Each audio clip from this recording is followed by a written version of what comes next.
الحمد لله نحمده ونستعينه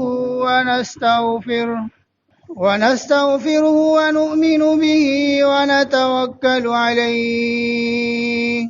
ونعوذ بالله من شرور أنفسنا ومن سيئات أعمالنا من يهده الله فلا مضل له ومن يضلله فلا هادي له ونعوذ بالله من الشيطان الرجيم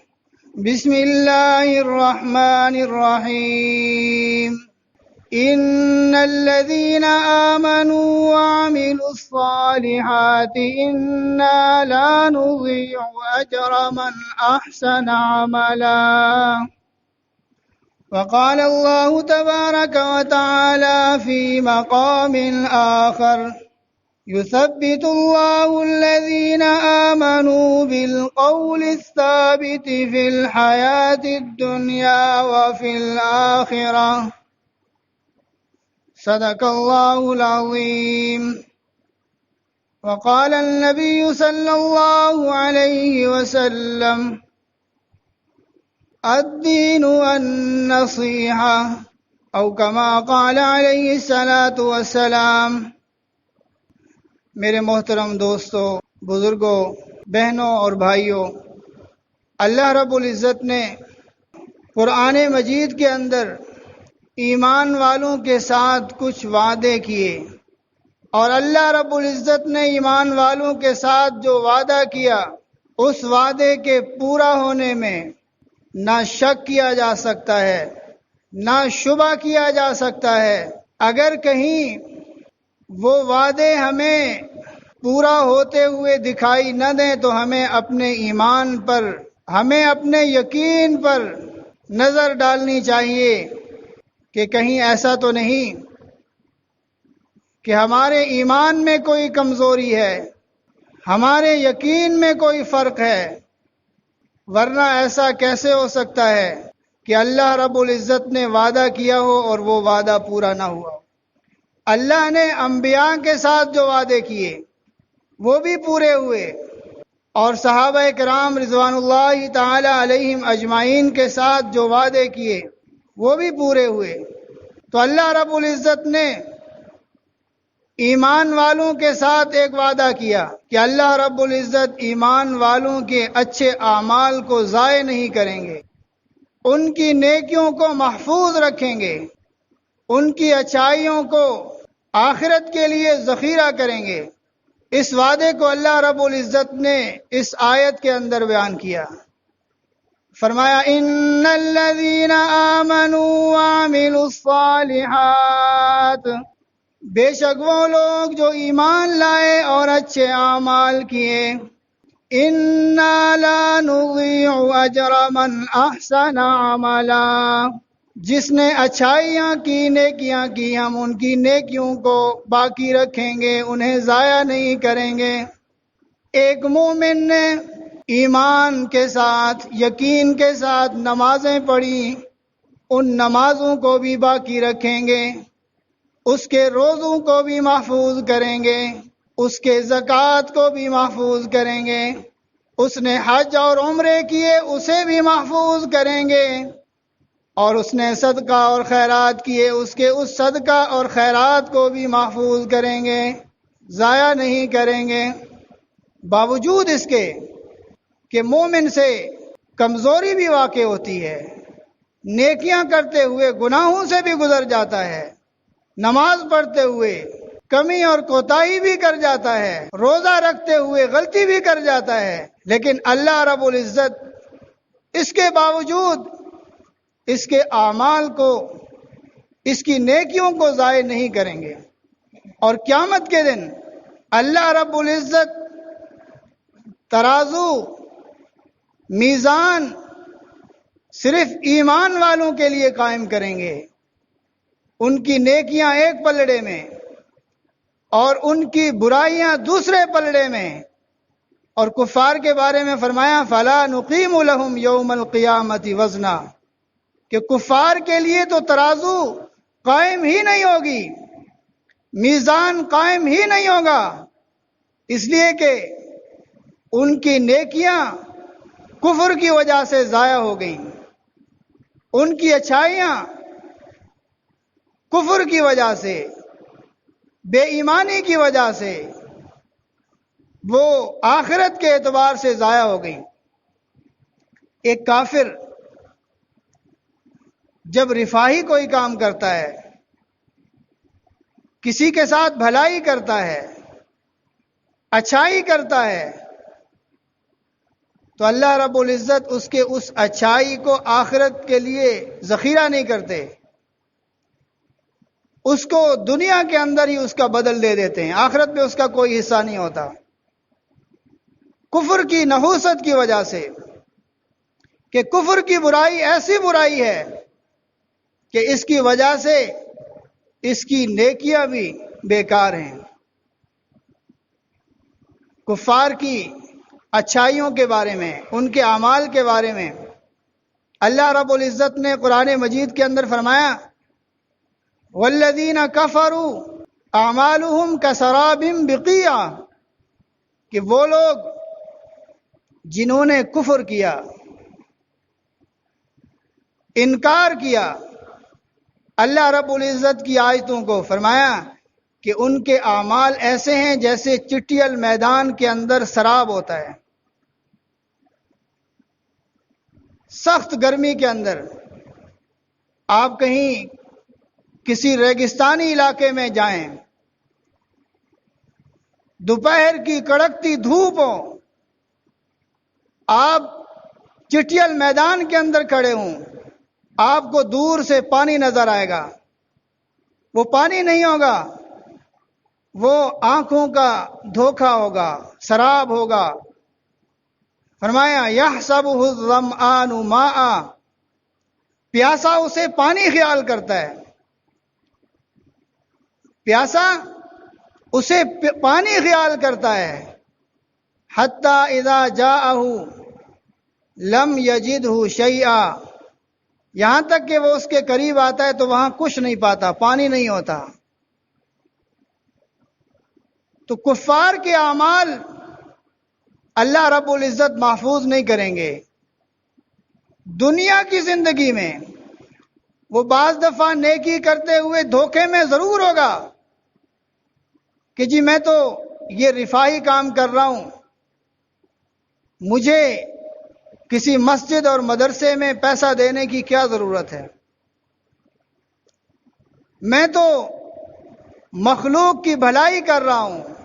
یتیم بچوں کو پال رہا ہوں، مساکین معذور بچوں کو پال رہا ہوں۔ کتنے ٹرسٹ ہیں جن کے مالکان یہ سمجھتے ہیں کہ ہمیں کسی مولوی کے پیچھے نماز پڑھنے کی کیا ضرورت ہے، کسی داڑھی والے کے پیچھے نماز پڑھنے کی کیا ضرورت ہے، مسجد اور مدرسے میں ہمیں پیسہ دینے کی کیا ضرورت ہے۔ اور وہ اس گھمنڈ میں، اس غلط فہمی میں اچھائی بھی کر رہا ہے، یتیم بچوں کو پال بھی رہا ہے،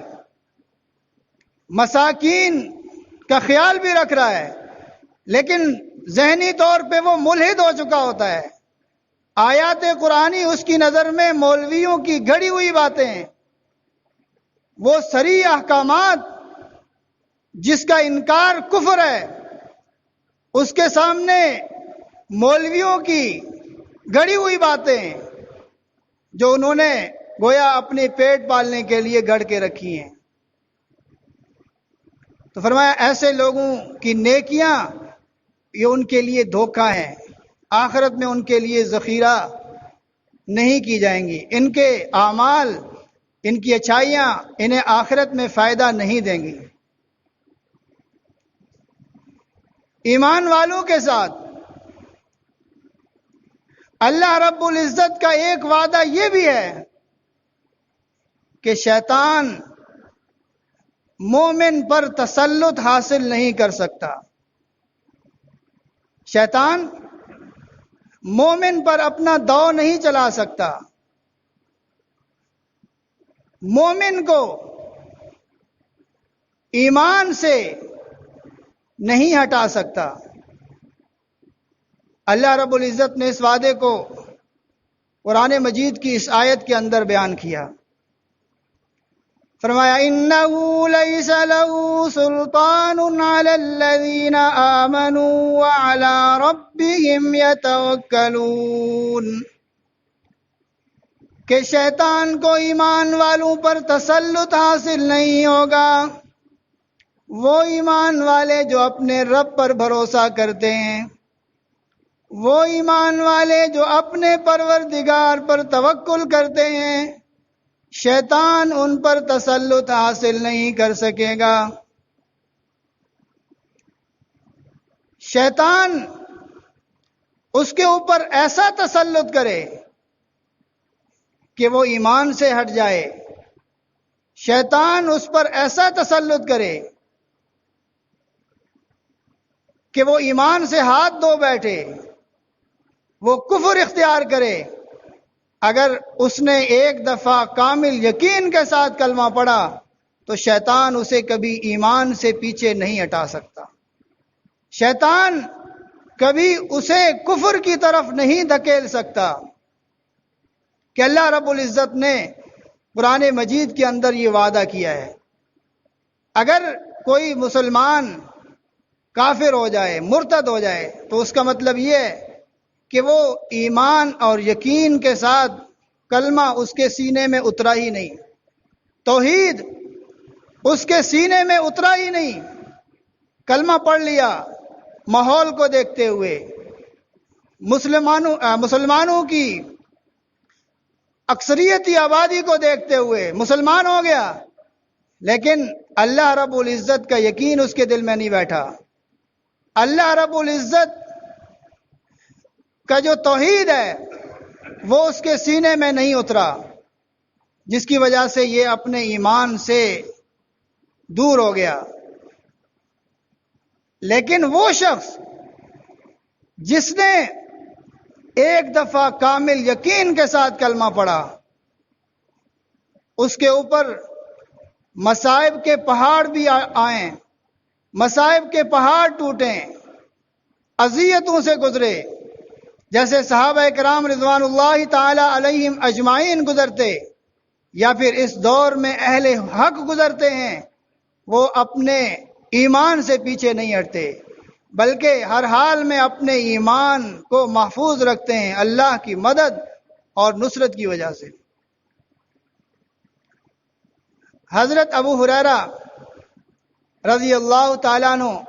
اپنا ایک عجیب واقعہ بیان کرتے ہیں، فرماتے ہیں کہ حضور اکرم صلی اللہ علیہ وسلم نے مجھے زکوٰۃ کے کچھ طعام کے اوپر، کھانے کے اوپر مجھے محافظ بنایا۔ مختلف جگہوں سے جو زکوٰۃ وصول ہو کے حضور اکرم صلی اللہ علیہ وسلم کے پاس آتی تھی، جو بیت المال میں جمع ہوتی تھی، حضرت ابو ہریرہ فرماتے ہیں کہ حضور نے مجھے ان کی حفاظت پہ مامور کیا۔ میں رات کو پہرا دیتے ہوئے میں نے محسوس کیا کہ ایک شخص اس زکوٰۃ کے طعام میں سے کچھ جمع کر کے لے جانا چاہتا ہے۔ فرماتے ہیں میں اس کے قریب ہوا، اسے پکڑ لیا اور میں نے اسے کہا واللہ لأرفعنک الی رسول اللہ صلی اللہ علیہ وسلم، اللہ کی قسم میں تجھے حضور اکرم صلی اللہ علیہ وسلم کے پاس لے جاؤں گا کہ تو زکوٰۃ کے طعام میں سے چوری کر رہا۔ ایک عام چوری ہوتی ہے، وہ بھی گناہ ہے، لیکن ایک بیت المال کی چوری ہے، وہ زیادہ سخت ہے، اس لیے کہ ایک آدمی کسی خاص شخص کی چوری کرتا ہے تو اس سے معاف کرانے کی تدبیر ہو سکتی ہے، اس کی ادائیگی کی ترتیب ہو سکتی ہے، لیکن بیت المال میں تو تمام اہل ایمان کا حصہ ہوتا ہے، اس میں تلافی کی کوئی صورت نہیں ہوتی، تو یہ زیادہ سخت ہوتا ہے کہ بیت المال میں سے چوری کی جائے۔ اور ہمارے حکمران اللہ نے ہماری بدعمالیوں کی وجہ سے ایسے ہمارے اوپر مسلط کیے کہ وہ بیت المال کے پیسے کو اپنا ذاتی جاگیر سمجھتے ہیں، اپنا ذاتی جاگیر سمجھتے ہیں۔ جس کو موقع ملا اس نے بیت المال کو لوٹا، ملکی خزانے کو لوٹا اور اپنی تجوریوں کو بھرا، اپنے اہل و عیال، اپنے خاندان والے، اپنے دوست اور احباب کو نوازا۔ تو حضرت ابو ہریرہ فرماتے ہیں میں نے اسے کہا کہ میں اللہ کی قسم تجھے حضور اکرم صلی اللہ علیہ وسلم کے پاس لے جاؤں گا۔ تو وہ شخص مجھے کہنے لگا انی محتاج، کہ میں محتاج ہوں، وعلی عیال، اور میرے اوپر اہل و عیال کی ذمہ داری ہے، ولی حاجت شدیدہ، اور میں سخت ضرورت مند ہوں، اب مجھے آپ چھوڑ دو، میں مجبوری کی وجہ سے چوری کر رہا تھا، میں دوبارہ نہیں آؤں گا۔ حضرت ابو ہریرہ رضی اللہ تعالیٰ عنہ فرماتے ہیں کہ میں نے اس پر ترس کیا اور اس پہ ترس کرتے ہوئے اسے چھوڑ دیا۔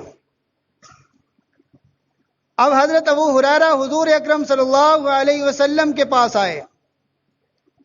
آپ صلی اللہ علیہ وسلم کو وحی کے ذریعے علم ہو چکا تھا۔ آپ نے فرمایا یا ابا ہریرہ ما فعل اسیرک البارحہ، کہ ابو ہریرہ صبح رات کے وقت جو آپ کا جو قیدی تھا اس کے ساتھ کیا ہوا، یا آپ نے اس قیدی کے ساتھ کیا کیا؟ حضرت ابو ہریرہ رضی اللہ تعالیٰ عنہ فرماتے ہیں کہ میں نے عرض کیا اللہ کے حبیب وہ چوری کر رہا تھا، میں نے اسے پکڑا اور کہا کہ حضور کے پاس لے جاؤں گا، اور اس نے اپنی ضرورت مندی کا اظہار کیا، اپنی سخت حاجت کا اظہار کیا، تو میں نے ترس کر کے اسے چھوڑ دیا، فخلیت سبیلا، میں نے اس کا راستہ چھوڑ دیا، اسے جانے دیا۔ آپ صلی اللہ علیہ وسلم نے فرمایا قد کذبک سیعود، اے ابو ہریرہ اس نے آپ سے جھوٹ کہا ہے، یہ دوبارہ آئے گا۔ حضرت ابو ہریرہ رضی اللہ تعالیٰ عنہ فرماتے ہیں کہ جب حضور نے فرمایا کہ قد کذبک سیعود، کہ اس نے جھوٹ کہا ہے یہ دوبارہ آئے گا، فعرفت انہ سیعود، مجھے یقین ہو گیا کہ یہ دوبارہ آئے گا۔ صحابہ کرام کے ایمان کو دیکھیں، ان کے یقین کو دیکھیں کہ حضور اکرم صلی اللہ علیہ وسلم نے جو بات کہہ دی گویا لوہے پہ لکیر، پتھر پہ لکیر، زمین اپنی جگہ سے ہل سکتی ہے، آسمان اپنی جگہ سے ہل سکتا ہے، سورج بے نور ہو سکتا ہے، چاند اپنی روشنی کو مدھم کر سکتا ہے، لیکن حضور اکرم صلی اللہ علیہ وسلم کی بات جھوٹی نہیں ہو سکتی۔ فرماتے ہیں فعرفت انہ سیعود، مجھے یقین ہو گیا کہ وہ دوبارہ آئے گا۔ آج میرے اور آپ کے سامنے بھی حضور اکرم صلی اللہ علیہ وسلم کی حدیث آتی ہیں، آپ صلی اللہ علیہ وسلم کے واضح احکامات آتے ہیں، ہم انہیں پسے پشت ڈال دیتے ہیں یا پھر انہیں مولویوں کی باتیں کہہ کر جھٹلا دیتے ہیں۔ حضرت ابو ہریرہ فرماتے ہیں میں واپس گیا طعام کی حفاظت کے لیے، تو وہ شخص دوبارہ آیا، اس نے دوبارہ طعام چوری کرنے کی کوشش کی، میں نے اسے پھر پکڑ لیا۔ اب میں نے کہا کہ واللہ لأرفعنک الی رسول اللہ صلی اللہ علیہ وسلم، اللہ کی قسم اب تو میں تجھے حضور اکرم صلی اللہ علیہ وسلم کے پاس لے ہی جاؤں گا۔ اب اس شخص نے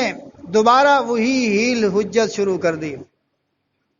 حضرت ابو ہریرہ رضی اللہ تعالیٰ عنہ کو ترس آیا، چھوڑ دیا۔ صبح حضور اکرم صلی اللہ علیہ وسلم نے پھر پوچھا ما فعل اسیرک، اے ابو ہریرہ آپ نے اپنے اس قیدی کے ساتھ کیا کیا؟ حضرت ابو ہریرہ فرماتے ہیں میں نے پھر حضور اکرم صلی اللہ علیہ وسلم سے وہی کہانی عرض کی کہ یا رسول اللہ وہ ہیل حجت کرنے لگا، اپنی حاجت کا اظہار کرنے لگا، میں نے ترس کر کے پھر چھوڑ دیا۔ آپ صلی اللہ علیہ وسلم نے فرمایا کہ دوبارہ آئے گا۔ حضرت ابو ہریرہ فرماتے ہیں کہ میں اس کے طاق میں پھر بیٹھا کہ اب دوبارہ آئے گا، تیسری دفعہ آئے گا۔ فرماتے ہیں دوبارہ تیسری دفعہ آیا اور کھانا طعام لے جانے لگا۔ میں نے اسے پکڑ لیا اور میں نے کہا کہ ہر دفعہ تو یہی کہتا ہے کہ میں نہیں آؤں گا، پھر تو آ جاتا ہے، اب تو میں ضرور تجھے حضور اکرم صلی اللہ علیہ وسلم کے پاس لے جاؤں گا۔ اب وہ شخص حضرت ابو ہریرہ رضی اللہ تعالی عنہ کو کہنے لگا دعنی اعلمک کلمات ینفعک اللہ بہا، کیا مجھے چھوڑ دو، میں آپ کو ایسے کلمات سکھاؤں گا جس کے ذریعے اللہ رب العزت آپ کو فائدہ دے گا۔ اور حضرت ابو ہریرہ رضی اللہ تعالیٰ عنہ خیر کے معاملے میں بہت حریص تھے۔ حضرت ابو ہریرہ نے یہ سوچ کر کہ اگر مجھے کچھ ایسے کلمات مل جائیں جس کے ذریعے اللہ رب العزت فائدہ دے تو میں اس کو چھوڑ دیتا ہوں۔ تو حضرت ابو ہریرہ رضی اللہ تعالیٰ عنہ نے فرمایا کہ وہ الفاظ کون سے ہیں؟ تو اس نے کہا کہ جب آپ اپنے بستر پر آؤ تو آیت الکرسی پڑھو، آیت الکرسی پڑھو اول سے آخر تک، لن یزال علیک من اللہ حافظ، اللہ رب العزت کی طرف سے ایک محافظ مقرر ہو جائے گا۔ ولا یقربنک شیطان حتی تصبح، اور صبح تک شیطان بھی تیرے قریب نہیں آئے گا۔ حضرت ابو ہریرہ رضی اللہ تعالیٰ عنہ فرماتے ہیں کہ میں نے وہ کلمات آیت الکرسی، اللہ لا الہ الا هو الحی القیوم آخر تک اس سے یاد کیے، میں حضور کے پاس چلا گیا۔ آپ صلی اللہ علیہ وسلم نے پوچھا کہ اے ابو ہریرہ آپ نے اپنے قیدی کے ساتھ کیا کیا؟ حضرت ابو ہریرہ رضی اللہ تعالیٰ عنہ نے فرمایا اے اللہ کے حبیب، اس نے مجھے کچھ کلمات سکھائے، اس بنیاد پہ میں نے اسے چھوڑ دیا۔ آپ نے اس سے پوچھا، آپ کو پتا تھا لیکن آپ نے پوچھا وہ کون سے کلمات ہیں؟ تو حضرت ابو ہریرہ رضی اللہ تعالیٰ عنہ نے عرض کیا یا رسول اللہ وہ آیت الکرسی ہے۔ اس شخص نے مجھے یہ کہا کہ جب تو اپنے بستر پر آئے، سونے لگے تو آیت الکرسی پڑھ لیا کر، لن یزال علیک من اللہ حافظ، اللہ رب العزت کی طرف سے ایک حفاظت کرنے والا تیری حفاظت پہ مامور ہوگا۔ ولا یقربک شیطان، اور شیطان بھی تیرے قریب نہیں آئے گا۔ آپ صلی اللہ علیہ وسلم نے فرمایا قد صدقک وہو کذوب، آپ نے فرمایا ابو ہریرہ اس نے کہا تو سچ ہے لیکن ہے جھوٹا۔ ابو ہریرہ تجھے پتہ ہے یہ 3 دن جس کے ساتھ تیرا یہ معاملہ چلتا رہا وہ کون تھا؟ حضرت ابو ہریرہ رضی اللہ تعالی عنہ نے فرمایا اللہ کے حبیب مجھے نہیں پتا کہ وہ کون تھا۔ آپ صلی اللہ علیہ وسلم نے فرمایا کہ وہ شیطان تھا۔ اس نے بات تو سچی کی کہ آیت الکرسی پڑھنے سے اللہ رب العزت کی طرف سے ایک محافظ مقرر ہو جاتا ہے، اللہ رب العزت کی طرف سے ایک حفاظت کرنے والا مقرر ہو جاتا ہے اور صبح تک شیطان قریب نہیں آتا، لیکن ہے جھوٹا، مردود ہے، قیامت تک کے لیے اس کے اوپر پھٹکار ہے۔ تو اللہ رب العزت نے ایمان والوں کے ساتھ بہت سارے وعدے کیے اور وہ وعدے اتنے سچے اتنے پکے ہیں کہ اگر ہمارا یقین کامل ہو، ایمان مکمل ہو تو ہمیں ان تمام وعدوں کے ثمرات اس دنیا کے اندر بھی اور آخرت کے اندر ضرور ملیں۔ ایمان والوں کے ساتھ اللہ رب العزت نے ایک وعدہ ثابت قدمی کا کیا ہے کہ اللہ رب العزت ایمان والوں کو دنیا کی زندگی میں بھی اور آخرت کی زندگی میں ثابت قدم رکھیں گے، اور وہ وعدہ اس آیت کے اندر بیان کیا۔ فرمایا یثبت اللہ الذین آمنوا بالقول الثابت فی الحیاۃ الدنیا وفی الآخرہ، اللہ رب العزت ایمان والوں کو اس دنیا کی زندگی میں بھی اور آخرت کی زندگی میں بھی ثابت قدم رکھیں گے، حالات کتنے سخت کیوں نہ ہوں، ابتلا کتنا سخت کیوں نہ ہو، امتحان کتنا سخت کیوں نہ ہو، کفر کتنا مضبوط کیوں نہ ہو، زمین کے خدا کتنے مضبوط کیوں نہ ہوں، اللہ رب العزت اپنے ایمان والے کو ثابت قدم رکھتے ہیں۔ مشکل سے مشکل حالات میں بھی وہ اپنا ایمان ہاتھ سے نہیں جانے دیتا، اور یہ اللہ کا فضل ہوتا ہے کہ جس شخص نے اللہ رب العزت کے سامنے یہ آنسو بہائے ہوں کہ یا اللہ بس میرا ایمان سلامت رہے، یا اللہ میرے ایمان کی حفاظت فرما، تو حالات کتنے سخت کیوں نہ ہوں اللہ رب العزت اس کے ایمان کی حفاظت کرتے ہیں۔ حدیث کے اندر آتا ہے، آپ نے فرمایا کہ پہلے امتوں پر ظلم اتنا کیا جاتا تھا کہ لوہے کی کنگھیاں ان کے جسموں پر چلائی جاتی تھیں، کہ وہ لوہے کی کنگھیاں، یہ روایت بخاری شریف کے اندر بھی ہے، وہ لوہے کی کنگھیاں ان کے پٹھوں اور ان کی ہڈیوں تک پہنچ جاتی تھیں، لیکن یہ سب کچھ اسے اپنے دین فروخت کرنے پر آمادہ نہیں کر سکتا تھا، اپنی جانوں سے گزر جاتے تھے لیکن اپنے ایمان کا سودا نہیں کرتے تھے۔ اور ایسے لوگ کہ ان کو سینے تک زمین کے اندر گاڑ دیا جاتا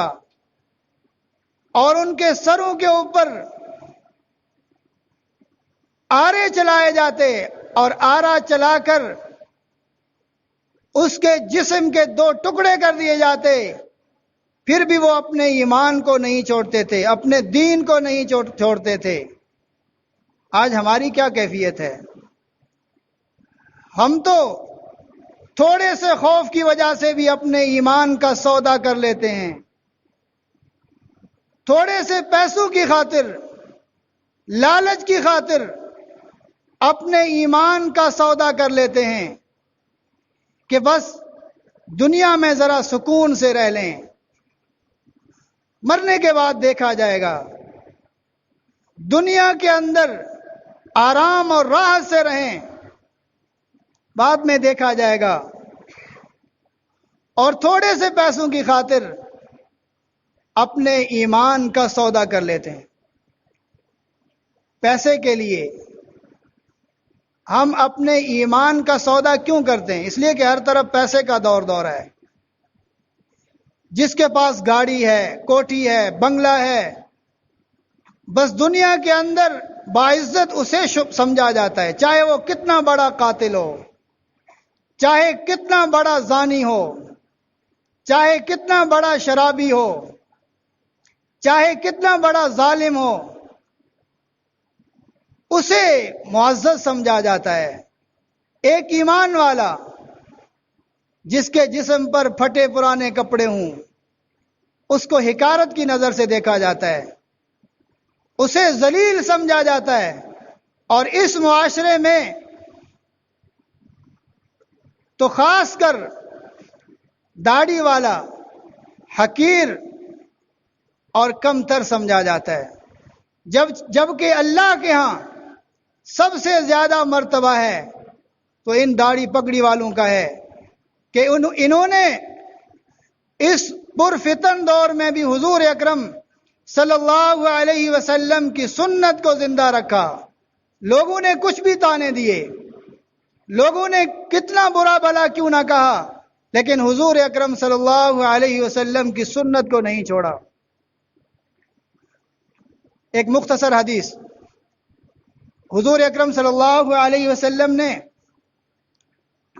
فرمایا حضرت معاذ بن جبل رضی اللہ تعالیٰ عنہ کو، فرمایا الا اخبرک عن ملوک الجنہ، اے معاذ بن جبل کیا میں تجھے جنت کے بادشاہوں کے بارے میں خبر نہ دوں؟ آپ نے فرمایا رجل ضعیف، وہ آدمی جو کمزور ہے، مستضعف، ناتواں ہے، ذو تمرین، دو پھٹے پرانے کپڑے پہنے ہوئے ہیں، لا یؤبہ لہو، اس کو اہمیت نہیں دی جاتی، اور فرمایا اس کا اللہ کے ہاں درجہ یہ ہے کہ لو اقسم علی اللہ لابرہ، اگر یہ اللہ رب العزت کے نام کے ساتھ قسم اٹھا لے کہ میں فلاں کام کروں گا تو اللہ رب العزت اس کے قسم کو پورا فرما دیں۔ تو اس لیے جو ہمارے معیار ہیں ہمیں اس کو سمجھنا چاہیے کہ اللہ کے ہاں جس کا جو معزز ہے وہی ہمارے سامنے بھی معزز ہو، اور اللہ کے سامنے جو محترم ہے ہمارے لیے بھی وہی محترم ہو، اور دنیا اور معاشرے میں رہنے والے جو اللہ اور اللہ کے رسول کے احکامات سے دور ہیں ان کے معیار کو وہ جسے معزز سمجھیں ہم اسے معزز سمجھیں، ایسا نہ ہو، بلکہ تقوی اور پرہیزگاری کو احترام کا معیار بنائیں، اعزاز کا معیار بنائیں۔ دعا کریں اللہ رب العزت ہمیں عمل کرنے کی توفیق نصیب فرمائے۔ وآخر دعوانا الحمدللہ رب العالمین۔